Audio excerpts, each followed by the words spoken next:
So, when I started off doing keto 4 years ago, I was fully on board with tracking everything because I was already doing that. I was already using it to track my calories.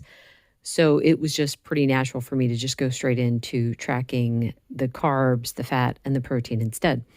Now, I had looked up numbers, exactly what percentages of everything should I be eating, and in the beginning, that was what I did. Now, I also still tracked calories. And I'm glad I did because it was a very interesting shift to see I'm eating about the same amount of calories and I'm losing weight, but I'm not hungry anymore. I'm not starving all day long. That was pretty fascinating to me. So I'm thankful that I had that experience. But after a while, I stopped tracking because to me, there was two reasons for it. Number one, I have a obsessive nature when it comes to numbers. I like to see the numbers. That's what I do. And I would obsess. And then as much as I was trying not to focus on the weight, that worry would creep in if I was just maintaining for a little while and it's like, oh my goodness, do I need to adjust my numbers? It's like, no, no, no, no. I want to leave that mindset behind. I want to just eat the food that I know makes me feel good. So that was one of the reasons for dropping the tracking. Another reason was because after a while, you just get an idea of what foods you can eat. So you don't need to track them anymore. You don't have to worry about the percentages and, religiously following that. It does crack me up. I made the mistake of saying that I had made a keto meal for my daughter. And someone was commenting saying that doesn't look like enough fat for it to be keto. There's certain macros, there's certain fat macro percentages that you need to meet in order for it to be keto. And I'm like, oh my goodness, no. Being keto just means that you're burning fat for fuel. You do not have to hit certain numbers to make sure that you're doing that. You could tell if it's working because you're either maintaining, which is the case of my daughter because she didn't really need to lose any weight. She's just mostly maintaining.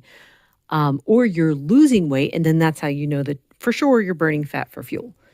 Now, I see there are a lot of people who get very obsessive about it, and they'll be frustrated because the scale's not moving in the right direction. And they're like, well, I'm tracking everything right. And it's like, maybe the tracking is causing some stress, which I'm sure you guys probably already know. Stress causes cortisol to be released. Cortisol is also a fat storing kind of problem. I don't know all the ins and outs of it, so I'm not even going to make any claims there. But yeah, maybe stop tracking for a while and just eat what you know you're allowed to eat.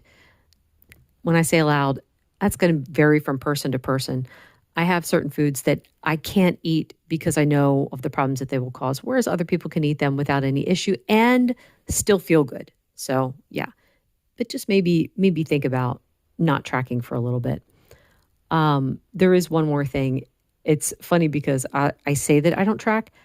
In a way, I do track, as in I will write down my meals. I do not write down how much I'm eating. I don't write down any percentages. I don't write down calorie counts, nothing like that. I will write down, it's funny because I share it with my friend Elizabeth every day. So it's like, I've got the regular. The regular is steak, butter, eggs, coffee with all of its, additions. That is the regular. She knows it. I know it. I don't have to write down amounts. I'll write like beefy ricotta bake. That's good enough. I don't have to write down numbers. Now, the only reason I do that is because I was struggling with stomach issues off and on. Like the indigestion got so much better when I went keto. It got even more better when I went carnivore. But there are times now where I'll be like, wait, I got a weird stomach ache. What in the world is going on? Let me look back over my log and see if I had anything new. And then I can usually pinpoint it. Or if I know I'm close to my cycle, I can definitely blame hormones because that does happen to me. But anyway, those are my thoughts on tracking. And again, just a reminder, I am not a medical professional. I am not a health expert. I am not a dietitian or a nutritionist. So the information that I share is based on what I've learned from my own journey, from watching my mom's journey, and from any other friends or family that are also trying to do the diet. So anyway, that is it for today. Thank you so much for listening. Bye-bye.